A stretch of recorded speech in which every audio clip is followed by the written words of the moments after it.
How about a big-time victory for your Missouri Tigers? A little bit closer than we wanted, but ultimately, my goodness, what a victory. Let's celebrate it right now on Locked on Mizzou Live.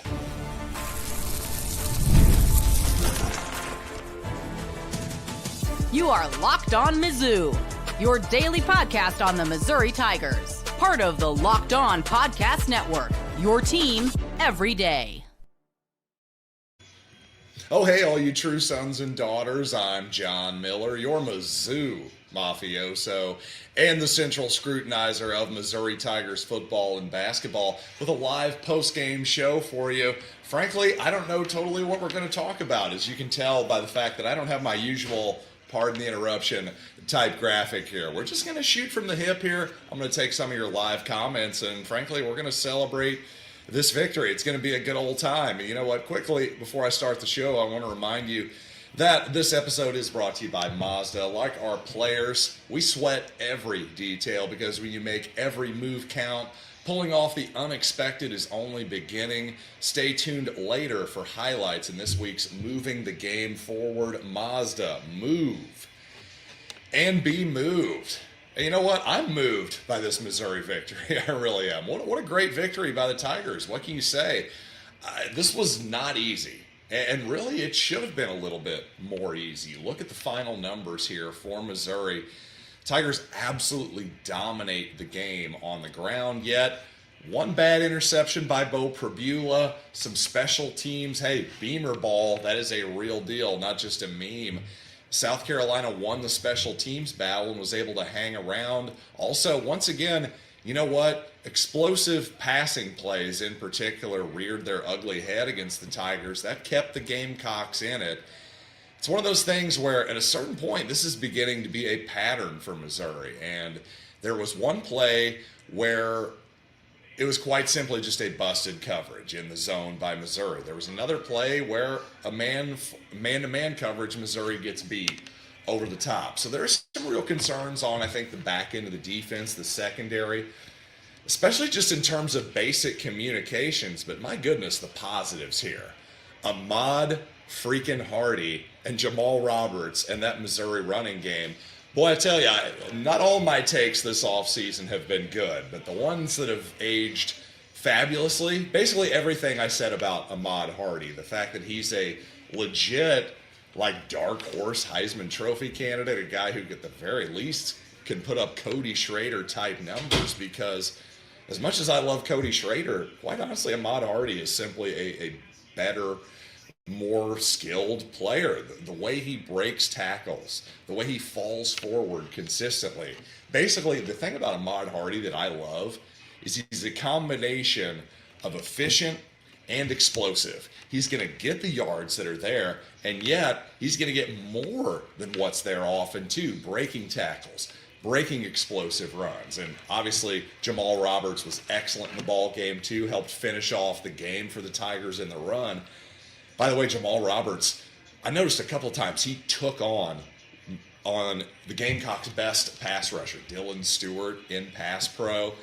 Man, that guy can play. Jamal Roberts is really freaking good too, and Missouri has got some running backs. This is probably the best 1-2 combination I've seen Missouri have since, I don't know, Brock Olivo and Devin West. I don't know, Henry Josie and Russell Hansborough were good. I'm just saying this is one heck of a combination for Missouri. I absolutely love everything I'm seeing from this unit right now, without a doubt.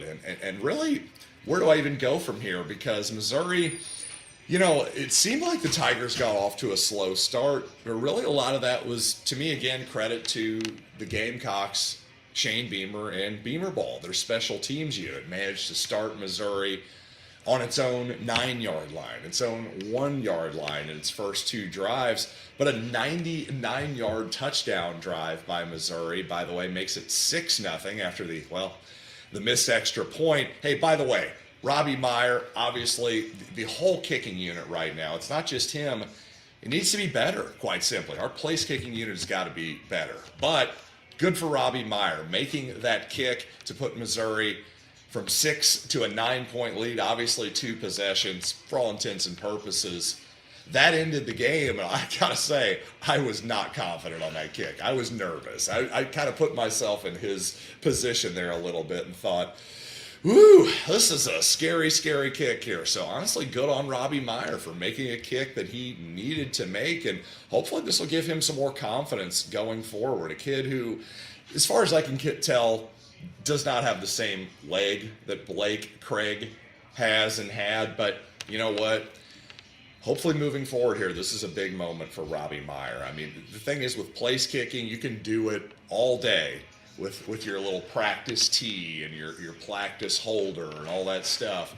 But man, when those lights get bright, you have to absolutely make one, especially when you've missed some kicks the last couple weeks. Man, good for Robbie Meyer. What a great moment for him. That was just absolutely fantastic to see. I will definitely tell you that. And I will say, Missouri, man, Bo Pribula, I thought, played another really good ball game. He wasn't perfect. In fact, that one interception he had at the end of the first half was a huge mistake. I thought there was maybe a couple times, too, that maybe Pribula was a tiny bit conservative, in my opinion. There was a couple times when I thought he looked for a check down when actually he should have, on the levels, on the flood. Missouri runs a ton of flood concepts, and a lot of times in that flood concept, you'll have one guy short, maybe another guy intermediate, and even maybe another guy deep. At the very least, you've got two different levels, right? Well, I think there was a few times where Missouri and Bo Pribula got a little bit conservative with that. And I thought there was a couple times that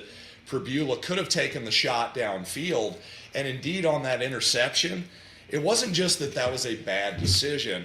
Number one, I thought Pribula held on to the ball a little too long to make that decision. That allowed that flat linebacker to get back into the play and intercept the pass. But also, to me, the shot was there over the top. I believe it was Marquise Johnson on kind of a deep post, whatever you want to call it.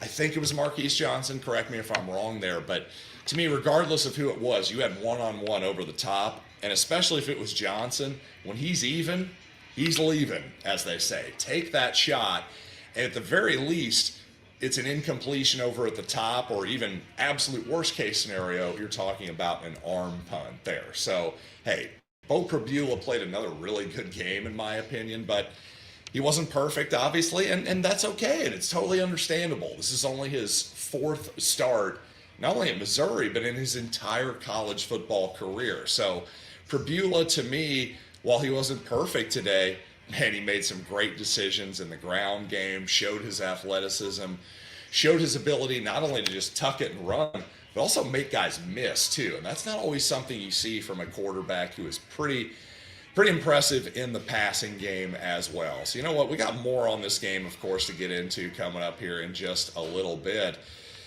But you know what? Before I get there, we got to talk about Mazda, because here's the deal. When you're talking Mazda, you're talking great cars. You're talking moving forward. You're talking about moving the game forward. For those who believe it's not just about playing the game, it's about redefining it. And by the way, moments from this week's game, you know what? To me, the biggest play of this ball game, it's just Hardy. It's just Roberts in general. Those guys were so freaking good in this ball game. I don't know that you've ever seen a better Missouri running back combo. And when you talk about moves of those running backs, when you follow what moves you, the unexpected is only the beginning. And just like there's more to every highlight, there is more to a Mazda vehicle. It is Mazda. Move and be moved. And by the way, also we're brought to you by Wayfair. Where the weather is cooling down, the days are getting shorter. That is making me want to make my home a little bit cozier. Well, Wayfair has everything you need to set the mood for the season, whether it's comfy recliners, warm bedding, autumn decor. Well, to me, cozify your space with Wayfair's curated collection of easy, affordable fall updates. From comfy recliners to cozy bedding and autumn decor, you'll find it for way less at wayfair.com. That is WAYFAIR.com. Wayfair, every style, every home.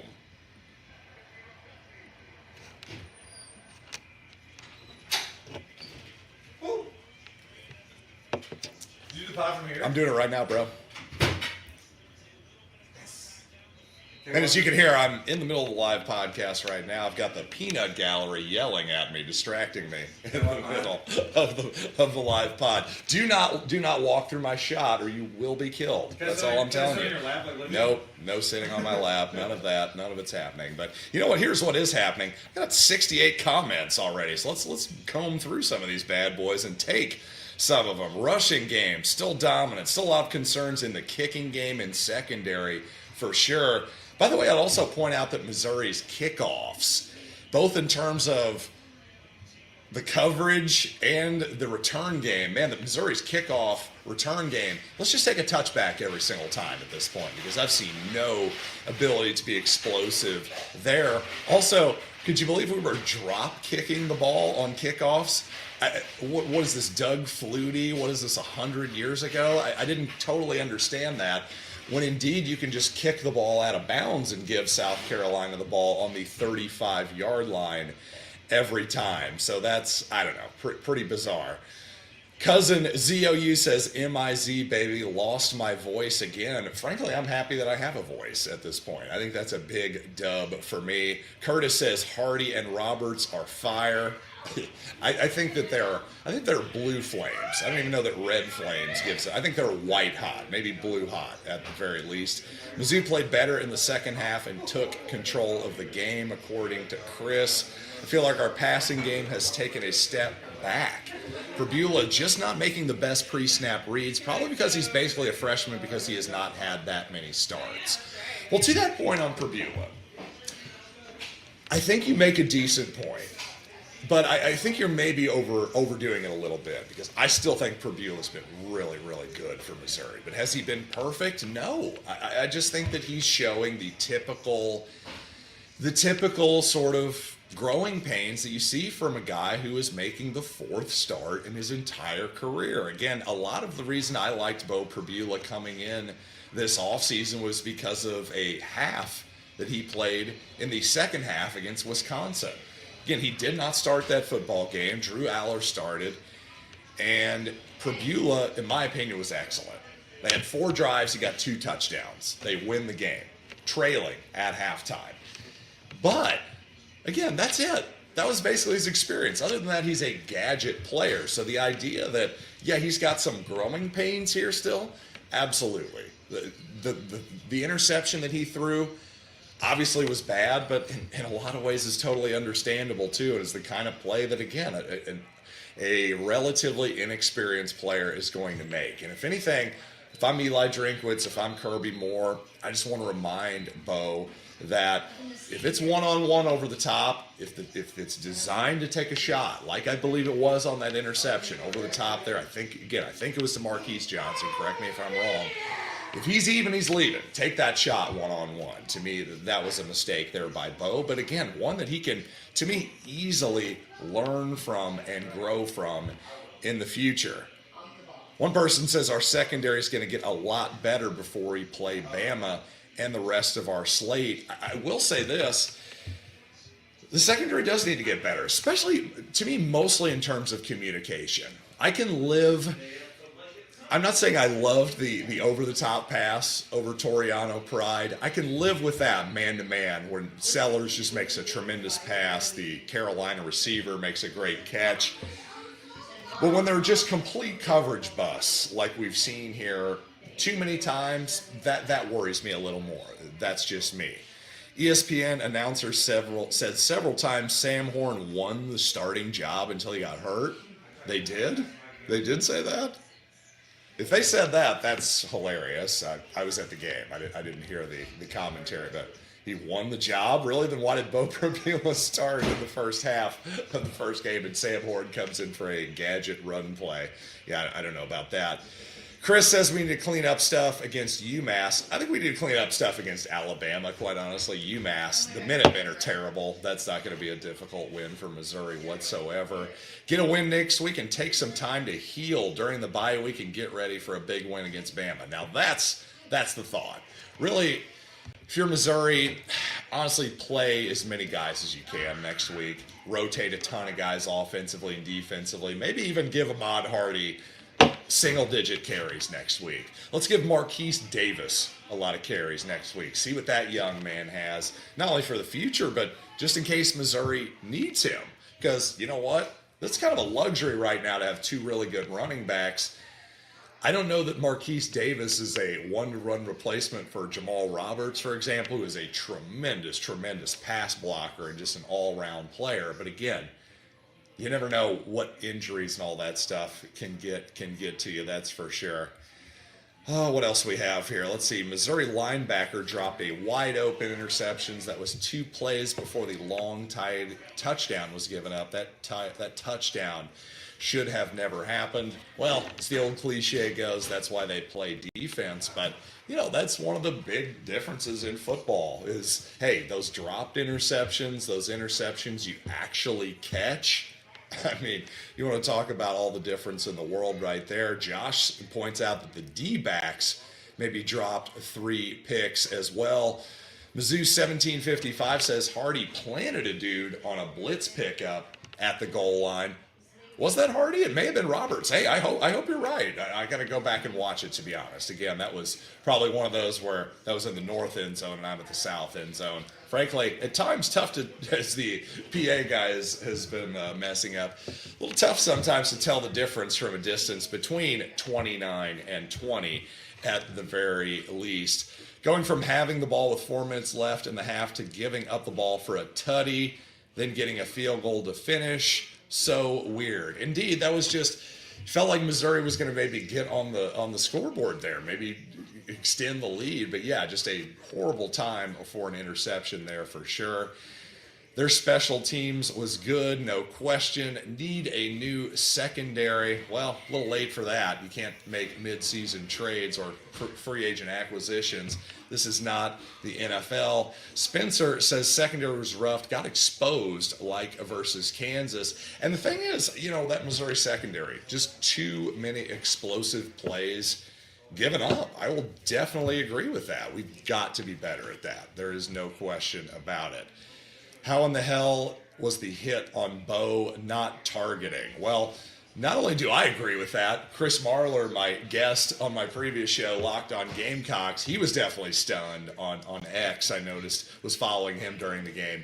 He was shocked that wasn't a targeting as well. As I was telling my seatmate next to me there, I was going, yeah, I just don't know what targeting is. I have to be completely honest. And Bo needs to baseball slide. Well, I'll be honest, I think Bo has done a decent job of sliding, probably more than what he is used to at this point. That is for sure. But you know what? We're going to talk more about this Mizzou game coming up here in just a little bit, of course. But you know what? First, before we get there, I got to tell you about one of my new sponsors. Please look at Square, ladies and gentlemen. This episode is brought to you by Square, your favorite neighborhood spots run on Square. And there are certain businesses that truly make the neighborhood feel like home. I have to say, I own a small business. We use Square all the time. It just makes payments between you and your customers so much easy. It's affordable. It's just a fantastic thing. It really is for small business owners to be able to accept credit card payments all different ways. And Square is a proud partner of more than 4 million neighborhood businesses around the world. You can go to square.com/go/lockedoncollege to learn more. But before you do, go to support your favorite neighborhood spot. You'll be happy you did. Square. See you in the neighborhood. And also, this episode is brought to you by DoorDash. And of course, the weekend is here, and it's time to look back on this week's MVP. Who delivered? Powered by DoorDash. Heck, give me Ahmad Hardy once again. Again, the efficient, the explosive Ahmad Hardy. Incredible for Missouri once again. And just like Ahmad Hardy delivers for Mizzou, DoorDash delivers your Saturdays with DoorDash Streaks. You save every Saturday you order, stack it up all season. You could save up to $250, including $100 in DoorDash credits. Order this Saturday. Keep the streak alive. Fuel your game day only with DoorDash. Terms apply. Promo code through November 18.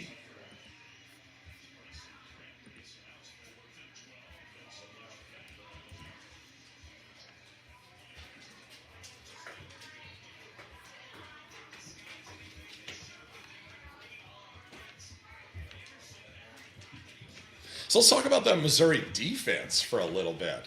The rushing yards for South Carolina, I believe they ended up with negative yards. Let me actually pull up the box score here as I hem and haw and try to buy some time here as I pull up this box score. But Missouri, once again, not only, I mean, their rushing attack on both sides of the ball is just utterly and completely dominant. Missouri, let's see, total yards here. Let's see. Well, let's just break it down in terms of by halfback. Okay, 2 for 7 yards, 3 for 7 yards, 6 for 5 yards, and 1 for 0.